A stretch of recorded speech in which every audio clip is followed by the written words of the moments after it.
Jana tulianza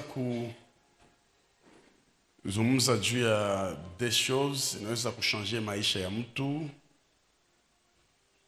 Tulisema juu ya objectif na tukasema juu ya découverte ya talent au ministère.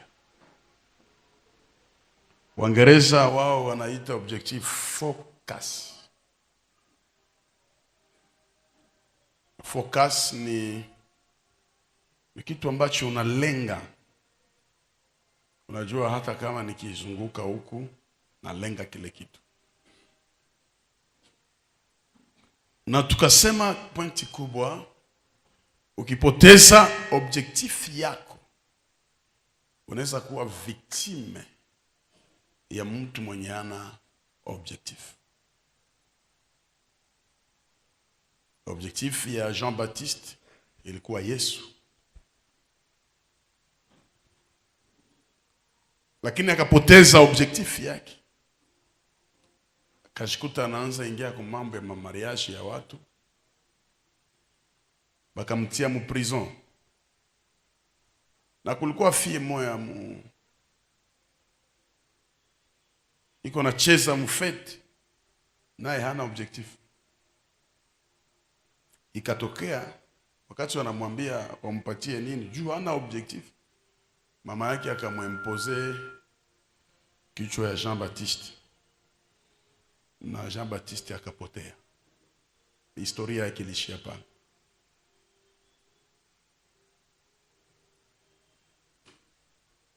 Nataka nikuoneshe ma consequences leo za kutokuwa na objectif.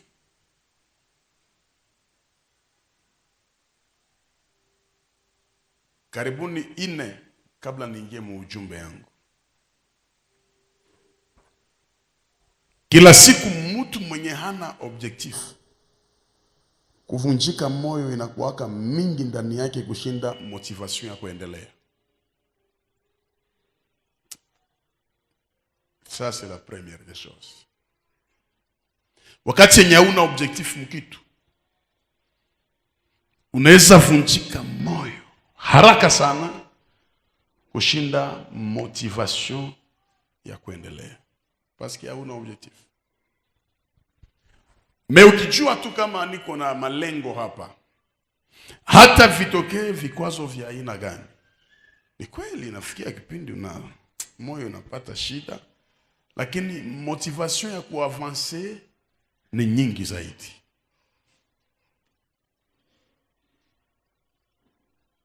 Ya pili, mtu mwenye hana objectif anashikutanaka iko mu vikundi ya biwerewere, bibatu benye habina malengo, bapoteziane wakati parce que hana objectif. Njo mtu mwenye anaishi kitu kinaitwa influence wala imitation. Anaweza kuwa influencé mu vitu tu ya burebure na anaviingiamo parce que hana objectif. La troisième des choses, mtu mwenye hana objectif ni miaka ndio inaongezekaka, lakini maisha iko pale pale. Itatusaidia ile kitu. Miaka ndio inapandaka, lakini maisha iko pale pale parce que hana objectif. La quatrième des choses, mtu mwenye hana objectif ni mtu mwanapendaka distraction. Maisha ya kuzuba, achekecheke, furahi na siku ziko zinaenda, parce que hana objectif. Moi kanisa kuko watu wenye neno haitasaidiaka tena, parce que pour lui la parole c'est comme kitu moya kawaida. Lakini kuna watu ambao kila kuingia mkanisa akirudia kuna kitu naongezeka kwa maisha yake. Kila kuingia kuna kitu anaandika, naingia mkicho yake, anaitia pratique, maisha yake yanaendelea.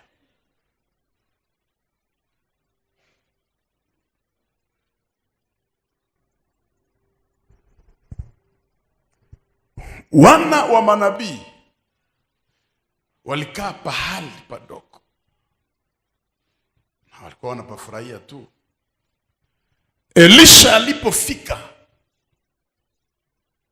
wakaona watu wanaanza ongezeka kufika pale.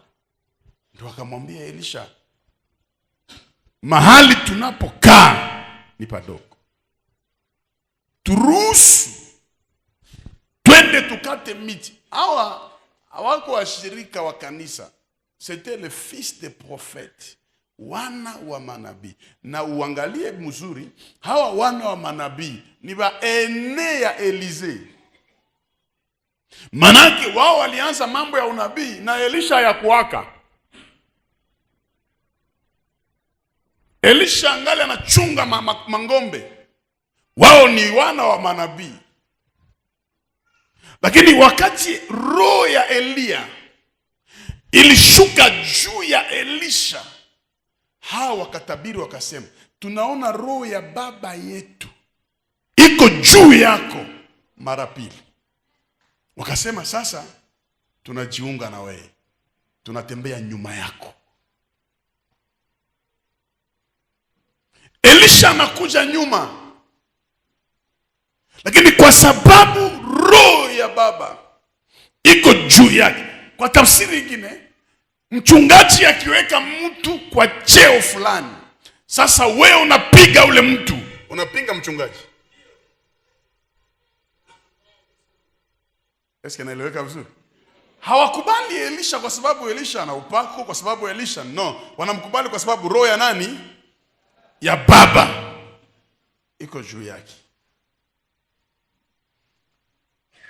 Biblia inasema walipoona Elisha wakasema, tunapokaa ni padogo. Swali yangu ni ya kwanza ndio hii. Hii miaka yote mlikuwa mnakaa pale, mlipaona ni pakubwa. Kwa nini mnapaona ni padogo? Kwa sababu mtu mwenye iko na esprit superieur anafika, na akifika lazima fasi paonekane padogo. Mungu wa mbinguni, msiko unashitanganya na ile malojiki mnaongeaka, niuze gari yae, napata franga ya karibira yae. Na hawezi pata franga ya karibira kama hauna gari. Mungu wa mbinguni anakuwaka anakomble fasi kwenye kuna panuka. Mineza oaye, tunadekosha usiwe na una kazi. Ulizo ule mhubiri, sasa wewe uliowaka, ulikuwa na kazi. Ukishaoa kuko tu baraka zenye Mungu anafungulaka munjia yenye peke anataka. C'est-à-dire Mungu hawezi komble kwenye hakuna vidi. Ukikala munyumba ya chambre 2 na salo ya 4 metre, impossible Mungu ukwe na mawazo ya kuuza viti ya $5,000. Idea yako tu ni viti 3 ya plastiki. Kama ya pale kingine pale na meza ya plastiki na murago mbili. Njoo nyumba yako yote. Njoo salo yako yote. Ukikala mkashambre, njoo chambre na njoo salo. Kuko benyavi Mungu hawezi leta mwa ile nyumba. Me ukipanua mazingira yako, ukipanua mawazo yako, na maisha yako ya nje inaanza panuka. Manake ba mingi katikati yetu hapo biko wa locataire haiko juu agusake pesa. Pesa naweza kuwa na igusaka. Batu mingi biko hapa hana mwanzo hana mwisho, haiko hana ayapataka opportunity kwa maisha yake, alishaipata. Me problem ni kupanuka hapa. Kuko mtu mwane alifika hapa ni pasteur, akaona hii ranger dimanche mwaka, anambia hii ranger opeke ni kanisa. Mkalikile yake hii ranger opeke ni kanisa. Tena mnatanza sema mujenge igini. Njoo mwisho ya kuwaza yake. Macho yako inaweza kuwa na kwenye naishia kuona, lakini mawazo yako iko inapanuka usiku na mchana. En fait, usiku wake na limite mkichwa. Meilleure façon ya kutokuwa orgueilleux mu maisha ni kutokutosheka na kwenye ulishafika. Sio kama naeleweka vizuri. savez qu'est-ce que c'est l'orgueil? L'orgueil ni kufikiri kama j'ai tout.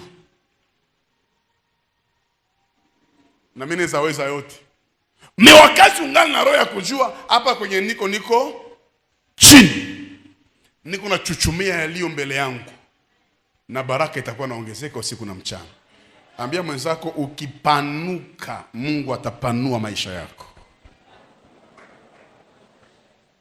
Okay. La deuxième des choses. Wakasema turuhusu twende tukate miti. Swali yangu ni ba prophète. Mais pourquoi viko na lomba autorisation kwa baba yao mwenye waliwaachia? Walijua tunaweza kuwa na talent, tunaweza kuwa na kila kitu, tukienda kwa nguvu zetu hatutaweza kitu. Tukienda kwa ruhusa ya baba kuna nafasi tutafika. Sasa unaona leo generation ya leo iko nguvu sana. Na wao kama wanaume wanaweza kuona kuongoza sana mtu anawazae peke juu ya maisha yake. Or maisha ya kiroho hapana, Mungu anadepoza kama maisha yako mikono ya mtu mwingine. Turuhusu twende na wewe. Tunapata matatizo mkanisa wakati tuko na bashirika benye ni vigumu kukontrole mouvement. Ni vigumu. Mtoto wa mtu wa roho hawezi anza hata uchumba au biashara bila kuleta kwanza mchumba kwa baba aangalie, alafu anamwambia mzee unanishauria nini? Na tunakuwaka tunaweza yua magumu, huyu anataka oa mlozi, anataka oa shindikana. Mtu anasema nikiambia tu huyu aache, atena tuambie ule mchumba kama mimi si uko waka papa njoo tunakuacha ukufane na mizigo yako kwa sababu hauna maturity. Wengine wanafurahisha macho yako lakini juu ya destiny yako hawafai. Tunaelewana vizuri? Umwa walitaka kumkula na nyumba inataka enda. Anakia mubiro, papa ndio vile Mungu wako ananikumbuka. Mimi napata watu ambao wanakia na Ameriki. Papa vraiment kujenga hapa mi peke na pajenga. Mimi naambia binafikia nielezee kwanza. Walitoka sijui Masisi kule. Walitoka kama vitu gani? Jo vile washa nilomba $14,000. Nilipatia tu 700 nilikuwa nao mchana. Jo mimi nakia papa unisaidie uniombe munipate zile zingine. Nikamwambia piga magoti. Kasema baba ondoa buwerewere mwa hiki kichwa. Mzee namtengeneza kuanzia sasa. Sasa sio kama amenielewa sasa niko naomba. Namaliza kuomba. Unasema sema amen. Ananiangalia. Ananiambia buwerewere. Tunatapata franga mamio ya kujengea Mungu papa unaniambia buwerewere. Mimi naambia Mungu ndio alikuleta hapa. Na ile $700 deja. Anapiga telefone haipite tena. Anaenda kwa nyumba kutafuta wale watu kuwapatia address kwa hotel kama ngambo ya Birere haviko tena. Ndio anaketera mu biro. Mungu wako ananiokoa. Mimi naambia unaona. Angeifanya mwenyewe hata nyumba ingelienda. Na mtakufa makope ya vile hasiki yake. Sisi tunaelewana vizuri. Kama Mungu anaweza weka mtu fulani mbele yako, ule mtu Mungu anampaka maarifa ya yulu kushinda. Matumishi ya mingi ya Mungu biko na maneema ya maunabii, banakutabiria, bakina Reverend Josephat, ba Moses, banaweza kuambia maisha, wengine wakupewa neema ya kutabiria mkonsei yake mko unabii. Mkonsei tu anakuambia hii kitu mimi nasikia sana ndani yangu, achana nakyo. Uko na ngweo papa ngirukaruka. Kurukaruka haiko ya kila mtu. Kuko walipewa neema ya kuruka mpaka plafo. Na akishuka anakia na ujumbe. Na kuko wenye ushasikia mpori simbe na ruka mplafo. Inangoromeaka pale na kazi iko nafanya nini? Ni example tu. Pengine ni maegle. turuhusu twende. Asema Elisha akawaambia mwende. Utaona fiansaye yako, mwanzo ya makope zako, sijui hatukuwa pamoja. Sasa Elisha haribika, oh vraiment vie Mungu wako ananikoroga. Sasa ulianza tuliwaka. Unaona watu wengine ile niko nasema mweko na akili asikie. Bafie ya kila aina bana yala mwa kanisa. Lakini una mtu nenda wewe kushirika. Manake ulikuwa hauoni. Mimi nakuelezea bien ome mulozi mwanayua au shetani mwenye unayua kuliko malaika wa mbali. Mulozi wako mnayuana naye unasemaka tunavurugianaka hapa tena tunakutanana hapa. Malaika wa mbali siku atakuonesha na kwa nani utajuta kuzaliwa. Na hii inawapatia magumu sana kufanya vitu kisirisiri. Ukiushisha nyumba yako selo Biblia uko na 1/10 ya kupatia Mungu. Na hatuyuake siku muliusha, siku zilungula ndio tunayuaka. Papa hata manjanja 3 tu nitie kwenye niliuza. Wewe ile nyumba ungiuzishaka, ungituambiaka. Njoo na utana machakumi za mkanisa ziko tu uniforme, 1000 francs, 2000 francs, 3000 francs, 4000 francs. Hakuna maisha fakope. Na kizuri ya Mungu unaweza muima cha 10 unajifanya maele na atakunyanganyaka hayo munjia ingine. Tena Mungu anakamataka anenku. Unaingia mu hospital paf $13,000 inaenda. Tunakia shukuru hapa Baba, Mungu wako ametenda, wameniondoa utumutumbu ya kugoshi na kudroite na mali nimeipana, lakini bora uzima. Hata walikula pesa uzima. Sasa ile uzima yako na ile pesa haungipatia Mungu na ngali mzima.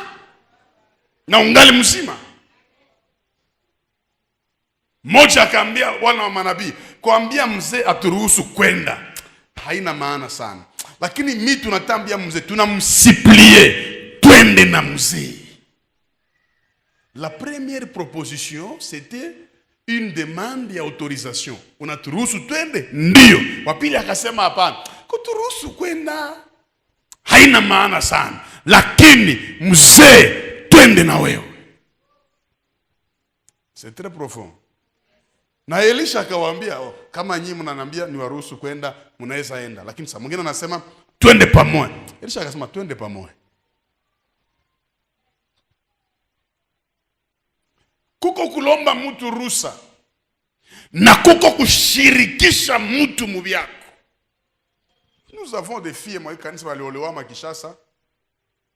Anaolewa na député anaenda Kishasa. Mpaka saa hizi hawezi fanya une semaine, 2 semaines hakumbuke kanisa yake. C'est-à-dire aliendaka Kishasa lakini aliendaka na mchungaji wake.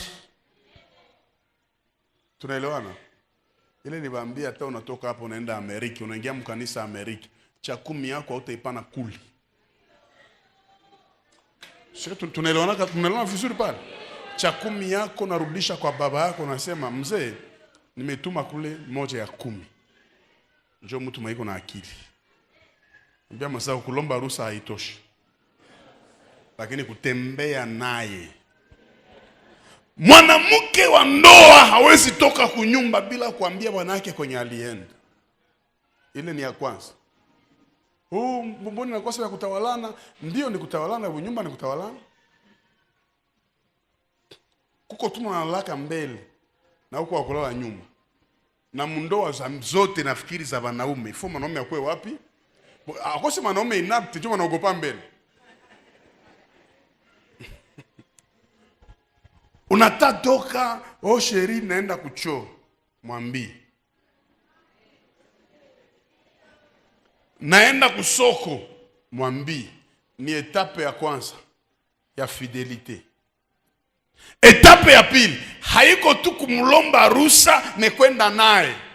Kwenda naye haiko kutembea naye, mekwenda naye ni kujua mon mari est avec moi. Manake sina droit ya erreur.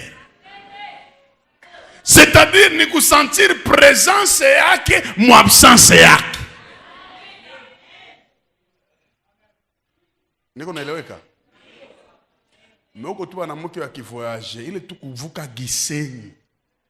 Anaangalia boda. Anasema ukufie kwa utakufia kule.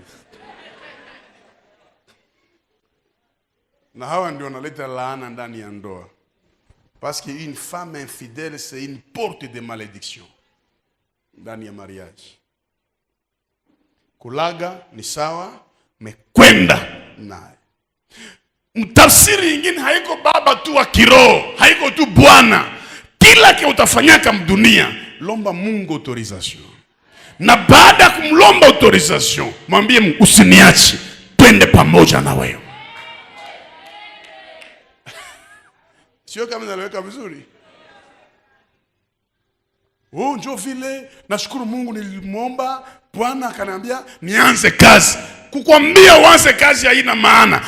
Bwana angekwambia usiogope, niko pamoja nao. Ushindi itakuwa yako. Hata vita itokee, eske uko na autorisation ya Mungu? Watu mingi walifungulaka makanisa, Mungu ndio aliwaambiaka bafungule kabisa, Mungu akwenda nao. Njo pour qu'il a réussi des fois à bomole makanisa kwanza ya wengine, atukane wengine, parce que Mungu haiko pamoja na yeye. Na ni mikoshi, weka mkono juu, sema Mungu niruhusu na usiniache niende peke yangu, wende pamoja nami. Na Mungu afanya vile. Mtu mmoja aseme amen. Wanafika fasi ya kwanza kukata miti. Le fils de prophète Elisha iko tu anaangalia. Baba wa kiroho iko naona. Moja anakamata shoka. Ambia mwenzako mwalimu ataongea. Fundisha polepole lakini itakuwa baraka sana. Si mnajua shoka ni kadogo kushinda mpini. Peut-être renyewe nyampata neema kuma village ya mwezi jua mesisi hawa. Tumeona vitu vingi. Sasa aka kashoka bana kasindiriaka ndani ya ile mpini. Me usisahau kama mpini nao ni muti. Mpini ni muti, shoka ni chuma. Me hii mpini ndio iko natumia shoka ipate nguvu iangushe ingine muti. Sasa ona gisi wanafanyaka. Anaanza kata. Bagisema walikata miti na shoka. Donc ilikuwa miti ya kidogo kidogo. Donc ilikuwa miti ya kabambi. Wakati yenye iko na kata mti, Biblia njoo inasema shoka ikatoka. Na ikatoka ikaangukia ndani ya Yordani. Swali yangu ni hii. Labda wewe hujui. Kama unakata mti pafu na shoka inaingia ndani ya mti, shoka haiwezi toka. Maana yake saini alikuwa anakata mti, alirate objectif. Shoka anaeleweka vizuri hapa. Akarate mti, na ile kurate mti kakuwa komba ya vitu mbili nyawezi pigana. Maana yake mpini njoo ikapiga mti. Or mpini na mti ni bandugu hawawezi pigana, na sali rate ikaomba shoka ifanye nini? Geukia voisin mwambie mimi na wewe hatuwezi pigana, utarate objectif.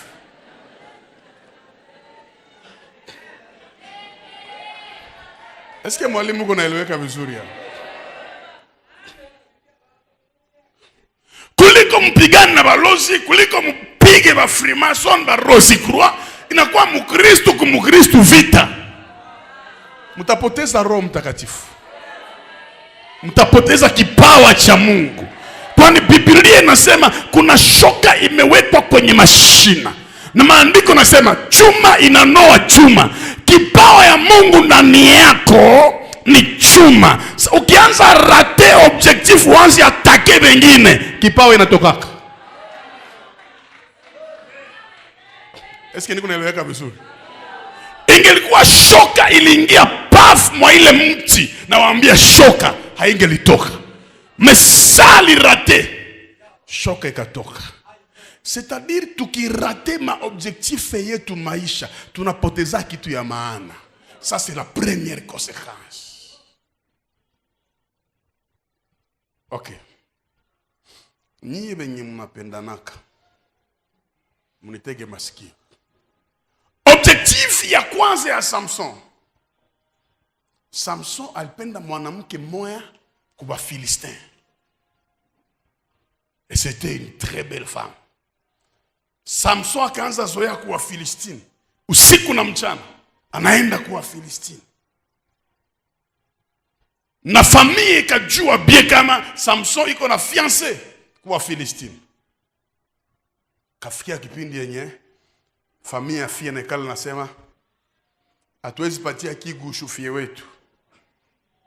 Mtu akuana tu ndio tumpatie fie wetu.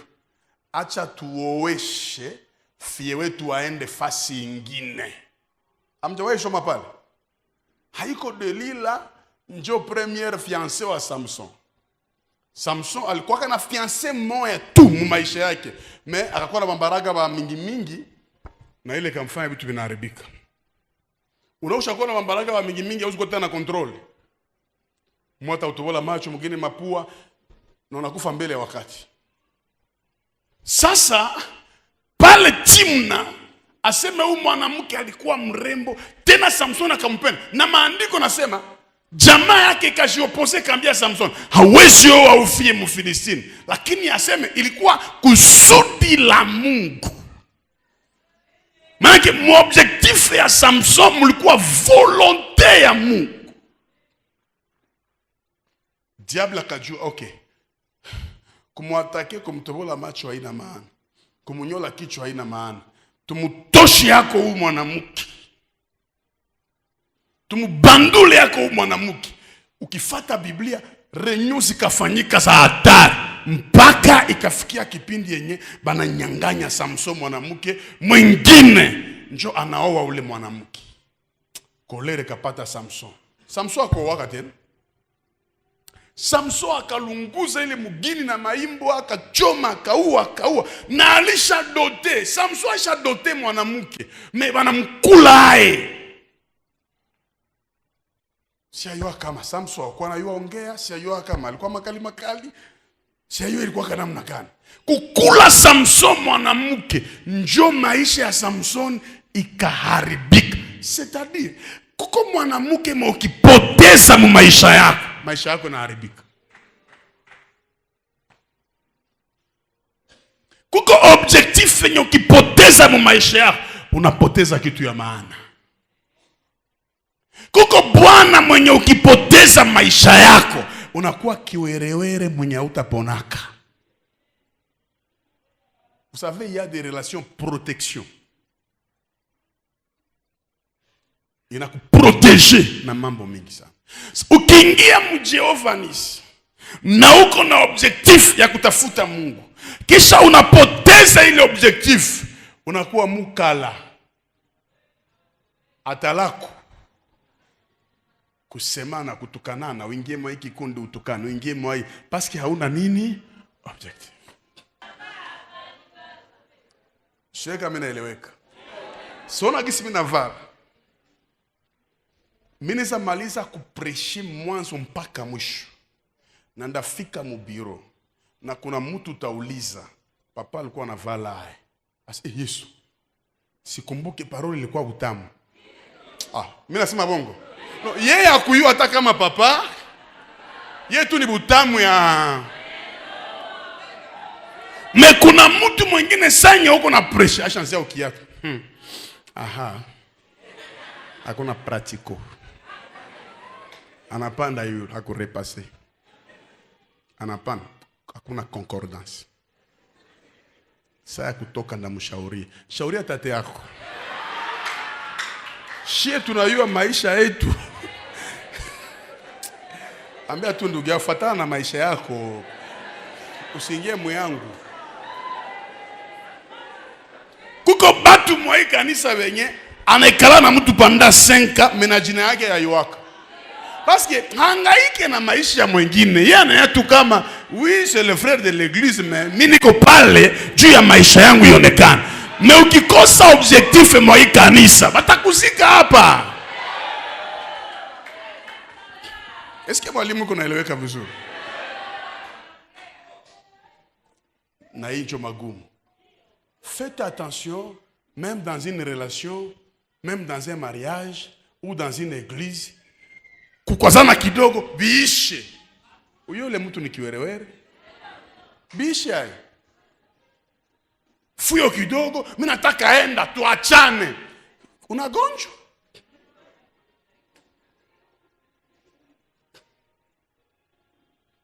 Hakuna kitu ya mzuri ngeshakosa vita.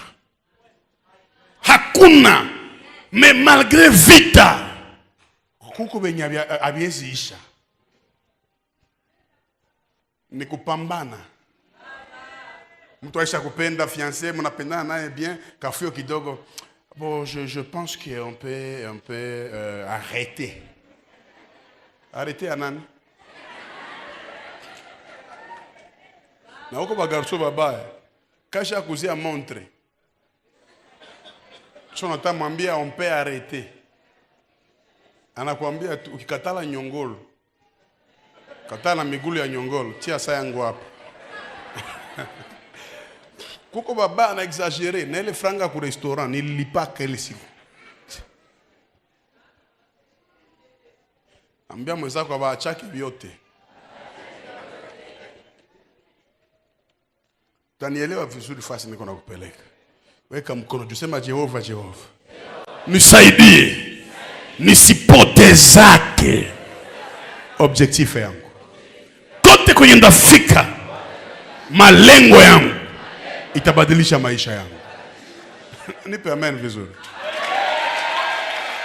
Vous savez, beaucoup de femmes en Afrique, problème yabo ni nini? Parce objectif yabo moya haikuwake mariage. Mais objectif yabo ni fete ya mariage. Sieleweke vizuri. Kuko tofauti ya ndoa na harusi. Harusi ndio fete ya, lakini ndoa ni ndoa. Harusi ni siku hii moja, mais ndoa ni masiku yote. Donc akisha lunga tu ndoa fete, après 2 semaines makuche naonekana. Donc anakuambia nishafika. Hautasukula masani, hauko waka mtumwa. Donc wewe ulikuwa na nguo ya tu njoo ni tunaelewana vizuri. Temana usikie tushuhudia fiancé yako na oyaoa. Oh vraiment nilipata Sicilia. Iko hivi. Sicilia. Mtie munyumba. Njoo tayo Sicilia. Unaona fia alikuwa anavala bien, mashipe tu ya mzuri, hata mkanisa anapendeza, mais après mariage.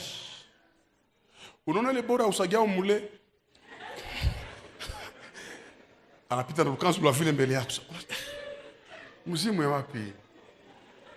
Kesho anashanja na vala fitiri. Unaona fitiri? Maboro mwa uterezi nyawe mwanzo. Iko tu nataka kuambia kama nishafika. Mais mwanamke wa akili au mwanaume wa akili anajua après mariage niko na responsabilité. Après mariage d'abord c'est une école.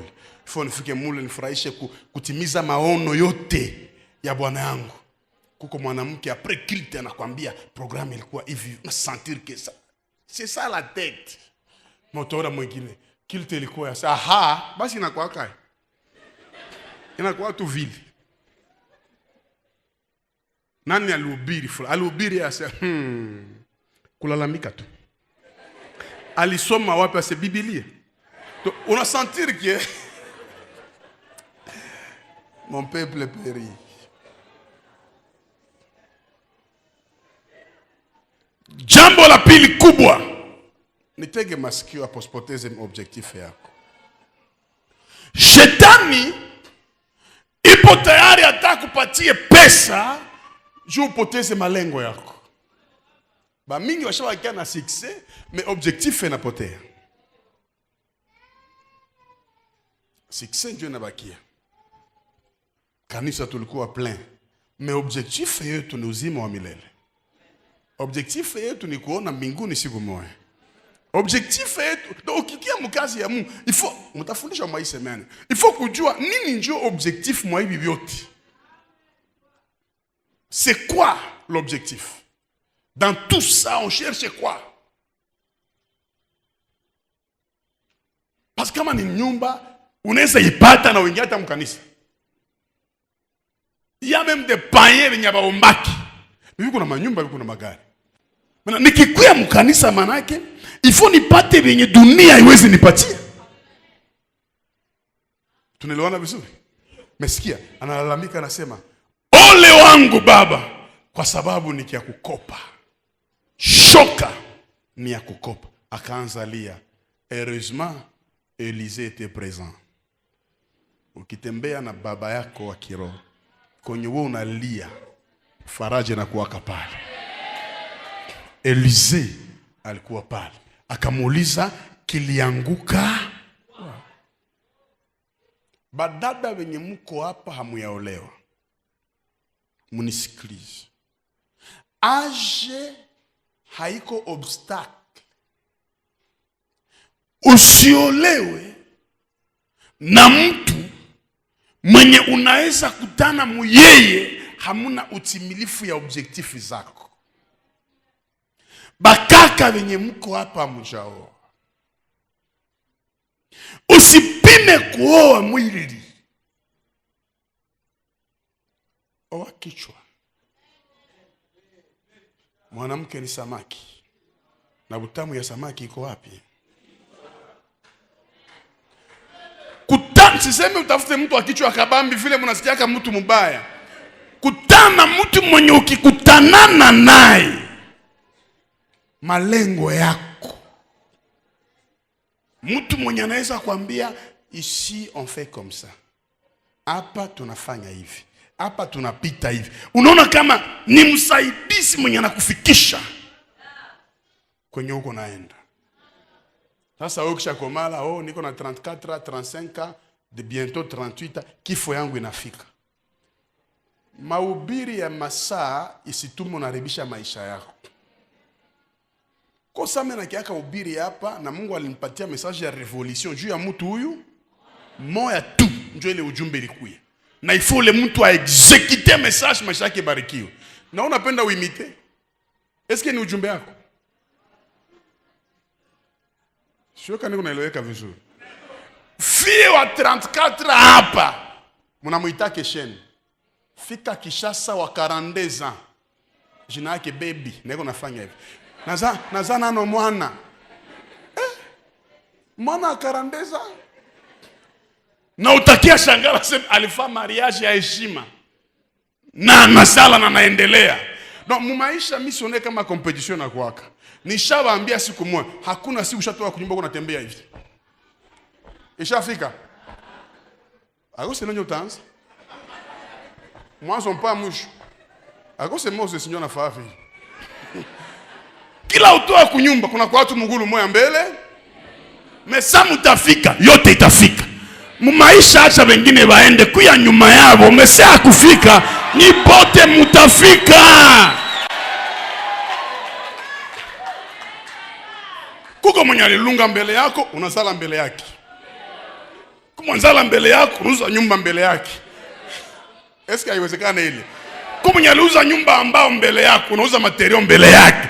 Ndio maana mimi swage na pupa kwa maisha tena. Le panier circule encore.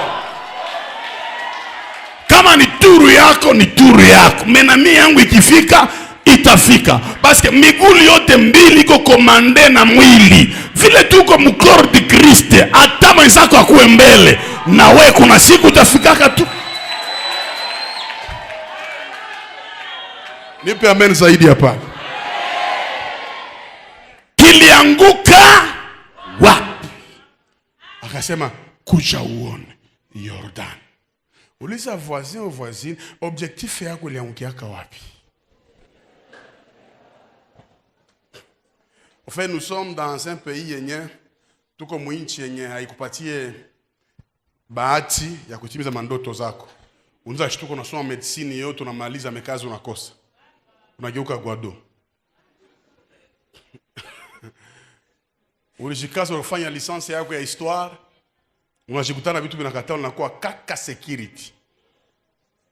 Deja unakia comprendre kama okay, objectif yangu na hii pays haiko sawa sawa, ni hame fasi kwenye malengo yangu inaweza timilika. Tunaelewana vizuri?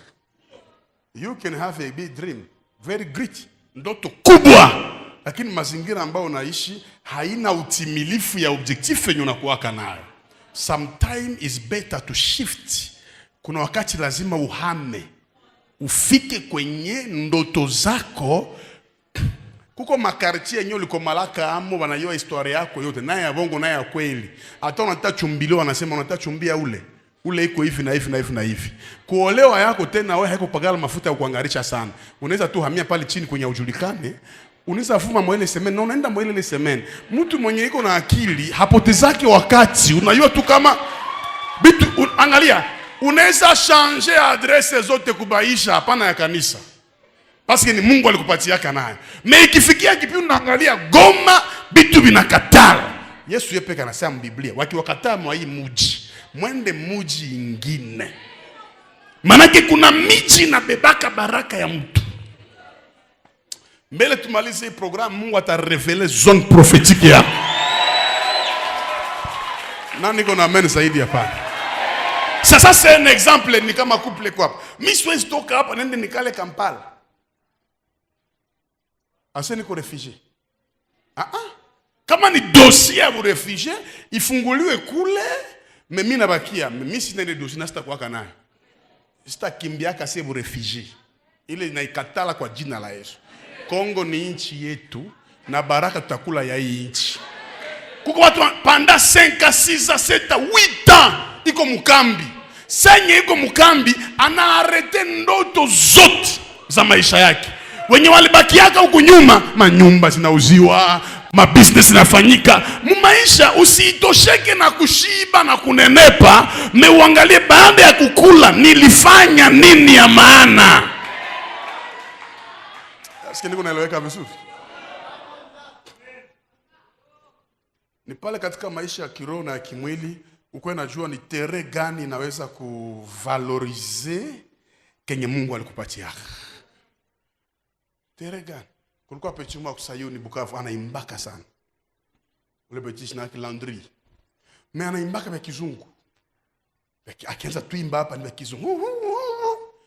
Pastere wa sepak sayuni yake ni mzee. Bila makizungu ya vile njoo anamwambia waache method. Acha method hapa. Peti anakia naona mimi naambia peti usiogope. Benye huko naimba habistahili hapa. Leo peti kwa l'étranger na na impacte kwenye aliendaka. Est-ce que tuko pamoja? Kilianguka. Kitu yenye nilishangaza ni hii. Jourdain au Yordani haiko sa laki. Ni mto yenye inashuka na kasi. Mais Élisée anamwambia ilianguka wapi? C'est très profond. Njoo hapa. Mais mwingine angelisema hata kama njoo hapa, peut-être ishafanya nini? Wote ananiambia juu kwa chuma. Nakwambia mai napeleka hata mtu gari. Sasa unaeleweka vizuri. Mai hata mtu gari inaendaka. Macha nikwambie leo.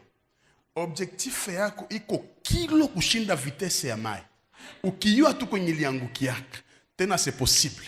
Uirekipere pale na maisha yako iendelee mbele.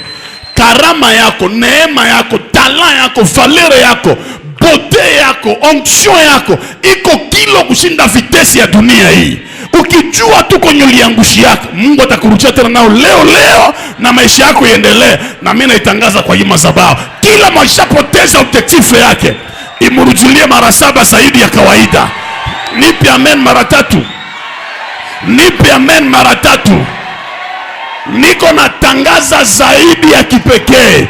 Kenyo lipotezaka kitarudia na neema ya kipekee. Ambia 3 personnes hayakuwa nyuma. C'est encore possible. Praise mighty Lord. Inawezekana tena magharibi ya leo.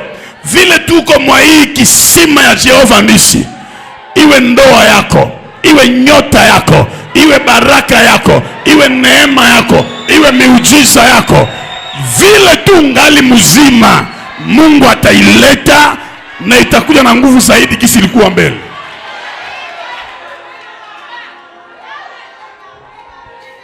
Acha susimu maisha. Objectif njo nye ilikuwa inapotea. Mewe ulikuwa yapotea. Na vile tu ya kufaka pumuzi ndani yako, kenye kilipotea kinaweza onekana.